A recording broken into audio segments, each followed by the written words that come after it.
പട്ടുപാവാടയ്ക്ക് ആവശ്യമായിട്ടുള്ള മെഷർമെൻറ്റും അതിൻ്റെ കാൽക്കുലേഷനും കട്ടിങ്ങും സ്റ്റിച്ചിങ്ങുമാണ് ഇന്നത്തെ വീഡിയോയിൽ നോക്കാൻ പോകുന്നത്. പട്ടുപാവാട ചെയ്യുന്നതിന് 2 മെഷർമെൻറ്റാണ് ആവശ്യം. ഒന്ന് സ്കേർട്ടിൻ്റെ ലെങ്ത്തും അതുപോലെ വെയ്സ്റ്റ് റൗണ്ടും. ഞാനിവിടെ മെഷർമെൻറ്റ് എടുത്ത് വെച്ചിട്ടുണ്ട്. സ്കേർട്ടിൻ്റെ ലെങ്ത്ത് 35ഉം അതുപോലെ വെയ്സ്റ്റിൻ്റെ റൗണ്ട് 28ഉമാണ് എടുത്ത് വെച്ചിട്ടുള്ളത്. ഈ 2 മെഷർമെൻറ്റ് യൂസ് ചെയ്ത് എങ്ങനെയാണ് പട്ടുപാവാട ചെയ്യുന്നതെന്ന് നോക്കാം. ഇനി നമുക്കിതിൻ്റെ കാൽക്കുലേഷൻ നോക്കാം. ആദ്യം നമ്മൾ സ്കേർട്ടിൻ്റെ ലെങ്ത്ത് എങ്ങനെയാണ് ചെയ്യുന്നതെന്നാണ് നോക്കാൻ പോകുന്നത്. 35 ഇഞ്ചാണ് സ്കേർട്ടിൻ്റെ ലെങ്ത്ത് എടുത്തിട്ടുള്ളത്. 1.5 ഇഞ്ച് എന്നത് ബാൻഡിൻ്റെ ലെങ്ത്താണ്. ഞാനിവിടെ 1.5 ഇഞ്ചാണ് ബാൻഡിൻ്റെ ലെങ്ത്ത് എടുത്തിട്ടുള്ളത്. സ്കേർട്ടിൻ്റെ ലെങ്ത്തിൽ നിന്നും ബാൻഡിൻ്റെ ലെങ്ത്ത് മൈനസ് ചെയ്യുമ്പോൾ 33.5 കിട്ടുന്നത്. അപ്പം 33.5 ഇഞ്ചാണ് ബാൻഡ് കൂട്ടാതെ സ്കേർട്ടിൻ്റെ ലെങ്ത്തിന് ആവശ്യം. ഇനി നമുക്ക് തയ്യൽ തുമ്പ് ആഡ് ചെയ്യണം. ഞാനിവിടെ ബാൻഡ് ജോയിൻ ചെയ്യുന്നതിന് 1/2 ഇഞ്ചാണ് തയ്യൽ തുമ്പിനായിട്ട് വിടുന്നത്. ഞാനിവിടെ സ്കേർട്ടിൻ്റെ താഴെ മടക്കി അടിക്കുന്നില്ല, അതുകൊണ്ടാണ് 1/2 ഇഞ്ച് എടുത്തിട്ടുള്ളത്. സ്കേർട്ടിൻ്റെ താഴെ മടക്കി അടിക്കുന്നുണ്ടെങ്കിൽ ടോട്ടലായിട്ട് 1.5 ഇഞ്ചാണ് എടുക്കേണ്ടത്. സ്കേർട്ട് ബാൻഡിൽ ജോയിൻ ചെയ്യുന്നതിന് 1/2 ഇഞ്ചും അതുപോലെ മടക്കി അടിക്കുന്നതിന് 1 ഇഞ്ചും ചേർത്ത് 1.5 ഇഞ്ചാണ് എടുക്കേണ്ടത്. ഇനി നമുക്ക് ബാൻഡിൻ്റെ കാൽക്കുലേഷൻ നോക്കാം. ഞാനിവിടെ ബാൻഡ് 1.5 ഇഞ്ചാണ് എടുത്തിട്ടുള്ളത്. ബാൻഡ് മടക്കി അടിക്കുകയാണ് ചെയ്യുന്നത്, അതുകൊണ്ട് 1.5 ഇഞ്ചിൻ്റെ കൂടെ വീണ്ടും 1.5 ഇഞ്ച് ആഡ് ചെയ്യണം. അപ്പോൾ നമുക്കിവിടെ 3ആണ് ആൻസർ കിട്ടുക. ഇനി 3ൻ്റെ കൂടെ 1 ഇഞ്ച് തയ്യൽ തുമ്പ് ആഡ് ചെയ്യണം. അപ്പോൾ നമുക്ക് 4ആണ് ആൻസർ കിട്ടുക. അപ്പോൾ നമുക്കിവിടെ സ്കേർട്ടിൽ ജോയിൻ ചെയ്യാനുള്ള ബാൻഡിൻ്റെ ടോട്ടൽ ലെങ്ത്ത് 4ആണ്. അപ്പോൾ നമുക്ക് സ്കേർട്ട് സ്റ്റിച്ച് ചെയ്യുന്നതിന് 35ആണ് ടോട്ടൽ ലെങ്ത്ത് വേണ്ടതെങ്കിൽ സ്കേർട്ടിൻ്റെ ലെങ്ത്ത് നമുക്ക് 34ആണ് കിട്ടിയിട്ടുള്ളത്. ബാൻഡിൻ്റെ ലെങ്ത്ത് 4ഉം. അപ്പോൾ 34 + 4 ചെയ്യുമ്പോൾ 38ആണ് നമുക്ക് ആൻസർ കിട്ടുക. തയ്യൽ തുമ്പൊക്കെ ആഡ് ചെയ്തതിന് ശേഷമുള്ള ടോട്ടൽ ലെങ്ത്താണ് 38 എന്ന് പറയുന്നത്. അപ്പോൾ നമുക്കിവിടെ 38 ഇഞ്ച് നീളത്തിലുള്ള ഫാബ്രിക്കാണ് സ്റ്റിച്ച് ചെയ്യുന്നതിന് ആവശ്യം. ഇനി നമുക്ക് വെയ്സ്റ്റിൻ്റെ കാൽക്കുലേഷൻ നോക്കാം. ഞാനിവിടെ 28ആണ് വെയ്സ്റ്റ് റൗണ്ട് എടുത്ത് വെച്ചിട്ടുള്ളത്. അതിൻ്റെ കൂടെ എക്സ്ട്രാ 1 ഇഞ്ച് കൂടി ആഡ് ചെയ്യണം. അപ്പോൾ നമുക്ക് ടോട്ടൽ 29 ഇഞ്ച് കിട്ടും. അതിൻ്റെ കൂടെ 1.5 ഇഞ്ച് തയ്യൽ തുമ്പ് കൂടി നമുക്ക് ആഡ് ചെയ്യണം. 1.5 ഇഞ്ച് തയ്യൽ തുമ്പ് കൂടി ആഡ് ചെയ്യുമ്പോൾ 30.5 ഇഞ്ചാണ് കിട്ടുക. ഇവിടെ 4 എന്ന് പറയുന്നത് ബാൻഡിൻ്റെ ലെങ്ത്താണ്. 30.5 എന്നത് ബാൻഡിൻ്റെ വിഡ്ത്തുമാണ്. ഈ കാൽക്കുലേഷൻ യൂസ് ചെയ്ത് എങ്ങനെയാണ് ക്ലോത്തിൽ ചെയ്യാമെന്ന് നോക്കാം. സ്കേർട്ട് ചെയ്യുന്നതിന് ആവശ്യമായിട്ടുള്ള ഫാബ്രിക് ഞാനിവിടെ എടുത്ത് വെച്ചിട്ടുണ്ട്. ബാൻഡ് ആഡ് ചെയ്യാതെ സ്കേർട്ടിൻ്റെ ലെങ്ത്ത് എന്നത് 34 ഇഞ്ചാണ്. അപ്പോൾ ഞാനിവിടെ 34 ഇഞ്ച് നീളത്തിൽ ഫാബ്രിക് കട്ട് ചെയ്തിട്ടുണ്ട്. ഇനി നമുക്ക് വെയ്സ്റ്റിൻ്റെ ഭാഗത്ത് 1.5 ഇഞ്ച് തയ്യൽ തുമ്പ് വിടണം. 1.5 ഇഞ്ച് തയ്യൽ തുമ്പ് വിട്ടതിന് ശേഷം ഇനി പട്ടുപാവാടയ്ക്ക് ആവശ്യമായ പ്ലീറ്റ്സ് വിട്ട് കൊടുക്കാം. ഞാനിവിടെ 1.5 ഇഞ്ച് വിട്ടാണ് പ്ലീറ്റ്സ് എടുക്കുന്നത്. അതുകൊണ്ട് ഇതുപോലെ 1.5 ഇഞ്ച് മാർക്ക് ചെയ്ത് കൊടുക്കാം. മാർക്ക് ചെയ്യുമ്പോൾ കറക്റ്റായിട്ട് മാർക്ക് ചെയ്ത് കൊടുക്കണം. ഇനി നമുക്ക് പ്ലീറ്റ്സ് ഇട്ട് കൊടുക്കാം. വീഡിയോയിൽ കാണുന്ന പോലെ തയ്യൽ തുമ്പ് ആഡ് ചെയ്യാതെ ഇതുപോലെ പ്ലീറ്റ്സ് ഇട്ട് കൊടുക്കാം. ഓരോ പ്ലീറ്റ്സ് ഇട്ട് കൊടുക്കുമ്പോഴും ഒരു പിന്ന് വെച്ച് സെക്യൂർ ചെയ്ത് കൊടുക്കണം.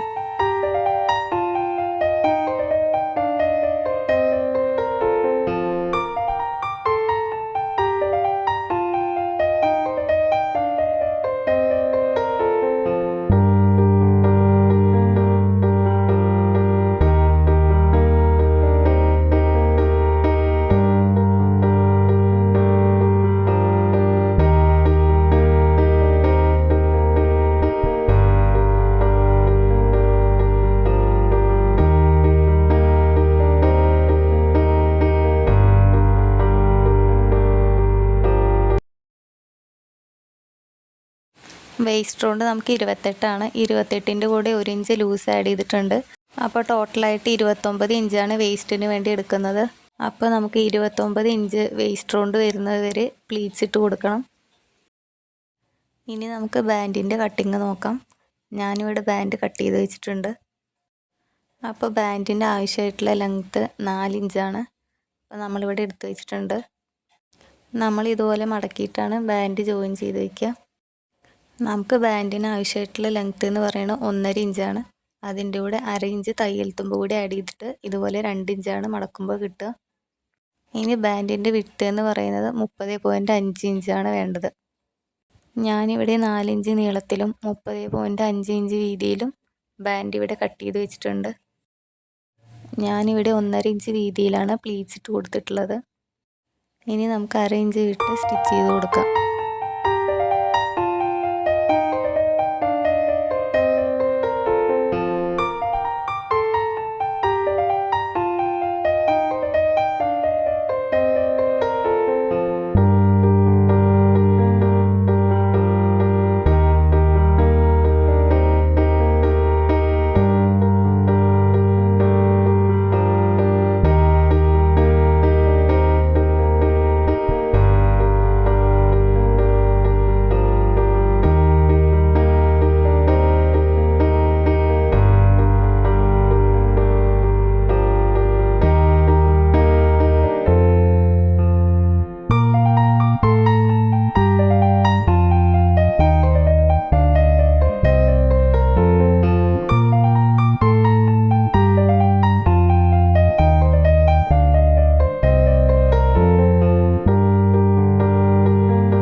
അപ്പം ഞാനിവിടെ മുഴുവനായിട്ടും പ്ലീറ്റ്സ് ഇട്ട് കൊടുത്തിട്ടുണ്ട്. ഇനി നമുക്കിതിൽ ലൈനിങ് കൂടി അറ്റാച്ച് ചെയ്യണം. അപ്പം ഇനി ലൈനിങ് എങ്ങനെ അറ്റാച്ച് ചെയ്യണമെന്ന് നോക്കാം. ഞാനിവിടെ സ്കേർട്ടിൻ്റെ അതേ വിഡ്ത്തിൽ ലൈനിങ്ങിലും പ്ലീറ്റ്സ് ഇട്ട് കൊടുത്തിട്ടുണ്ട്. അതുപോലെ ലൈനിങ്ങിൻ്റെ താഴെ ഇതുപോലെ മടക്കി അടിച്ചു കൊടുത്തിട്ടുണ്ട്. ഇനി നമുക്ക് ലൈനിങ് എങ്ങനെ അറ്റാച്ച് ചെയ്യുന്നത് നോക്കാം. അപ്പോൾ സ്കേർട്ടിൻ്റെ റോങ് സൈഡിൽ ഇതുപോലെ ലൈനിങ് വെച്ച് കൊടുക്കാം. കറക്റ്റായി വെച്ച് കൊടുത്തതിന് ശേഷം 1/2 ഇഞ്ച് വിട്ട് സ്റ്റിച്ച് ചെയ്തെടുക്കാം.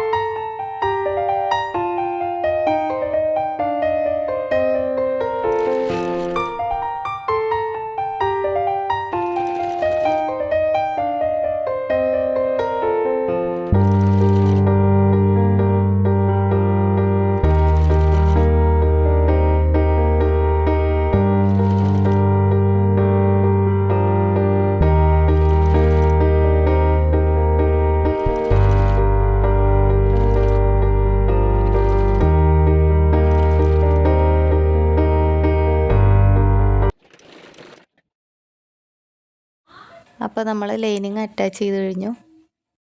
ഇനി നമുക്ക് ബാൻഡ് എങ്ങനെയാണ് അറ്റാച്ച് ചെയ്യുന്നതെന്ന് നോക്കാം. അതിന് മുൻപ് ബാൻഡിൻ്റെ 2 സൈഡും ഇതുപോലെ മടക്കി അടിച്ചു കൊടുക്കണം.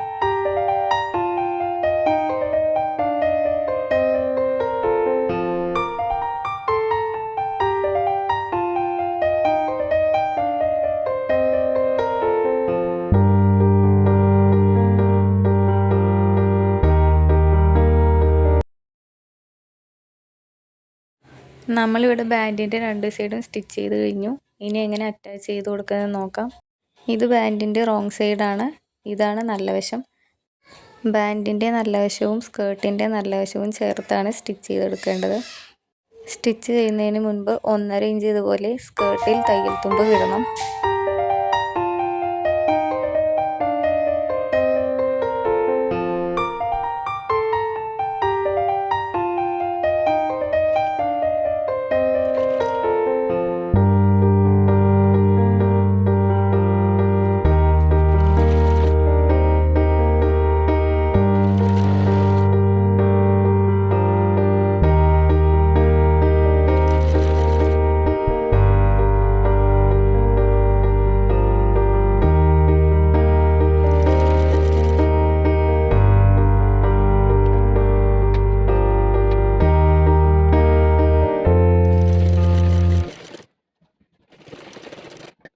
അപ്പോൾ ഞാനിവിടെ ബാൻഡ് ജോയിൻ ചെയ്ത് കഴിഞ്ഞു.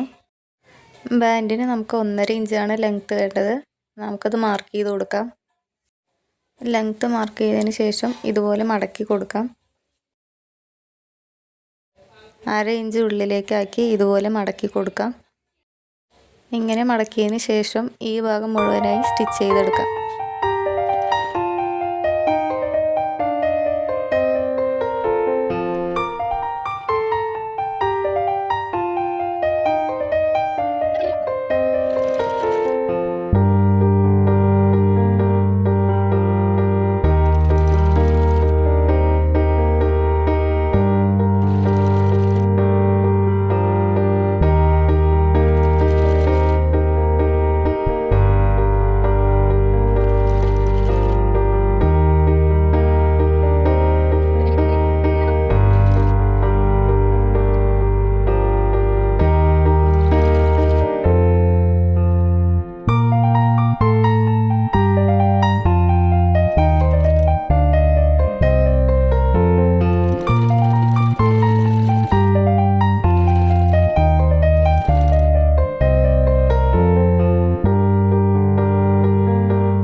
സ്കേർട്ടിൻ്റെ 2 സൈഡും ഇതുപോലെ മടക്കി അടിച്ചു കഴിഞ്ഞു.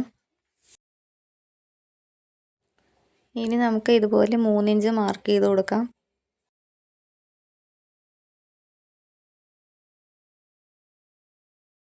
സ്കേർട്ടിൻ്റെ നല്ല വശവും ഇതുപോലെ ചേർത്ത് വെച്ച് ഇനി ഈ ഭാഗത്തു കൂടി സ്റ്റിച്ച് ചെയ്തെടുക്കാം.